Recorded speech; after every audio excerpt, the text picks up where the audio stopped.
PRC చైర్మన్ను నియమించాలి.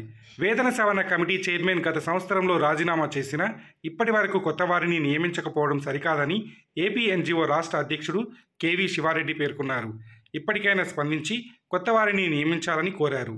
ఉద్యోగ, ఉపాధ్యాయ, పింఛనర్ల సమస్యలపై చర్చించేందుకు సోమవారం గాంధీనగర్లోని ఎన్జీఓ భవన్లో సమావేశం నిర్వహించారు. అనంతరం ఆయన మీడియాతో మాట్లాడారు.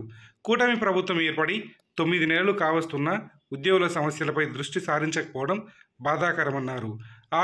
ఆర్థికేతర సమస్యలను పరిష్కరించాలని కోరారు. లేకపోతే ఉద్యోగుల్లో అసంతృప్తి నెలకొంటుందని చెప్పారు. కొత్త ప్రభుత్వం ఇప్పటి వరకు 700 కోట్ల రూపాయలు మాత్రమే జీపీఎఫ్ సరెండర్ లీవ్ బకాయిలు విడుదల చేసిందన్నారు. 1వ తేదీన జీతాలు ఇవ్వడం మినహా ఇతర సమస్యలు పరిష్కరించలేదని వాపోయారు. సంఘం రాష్ట్ర ప్రధాన కార్యదర్శి ఏ విద్యాసాగర్ మాట్లాడుతూ వేతన సవరణ 2023 నుంచి చేయాల్సి ఉందని చెప్పారు. జీపీఎఫ్ సరెండర్ లీవ్లు చెల్లించాలని విజ్ఞప్తి చేశారు.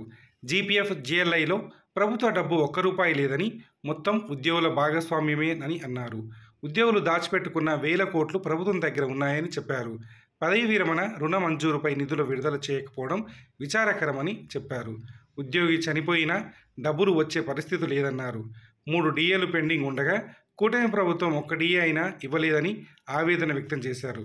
12వ పీఆర్సీని వెంటనే నియమించాలని, 11వ పీఆర్సీలో పింఛనులకు తగ్గించిన అడిషనల్ క్వాంటమ్ పింఛను పునరుద్ధరించాలని, వైద్య ఆరోగ్య శాఖలో తొలగించిన ఎంపీహెచ్ఏలను తిరిగి సర్వీస్లోకి తీసుకోవాలని కోరారు. ఈ కార్యక్రమంలో సంఘం రాష్ట్ర కో చైర్మన్లు M Raghunatha Reddy, G Hrudayaraj, D Chandrasekhar, Y Srinivasa Rao, N Chandrasekhar, Manjula తదితరులు పాల్గొన్నారు.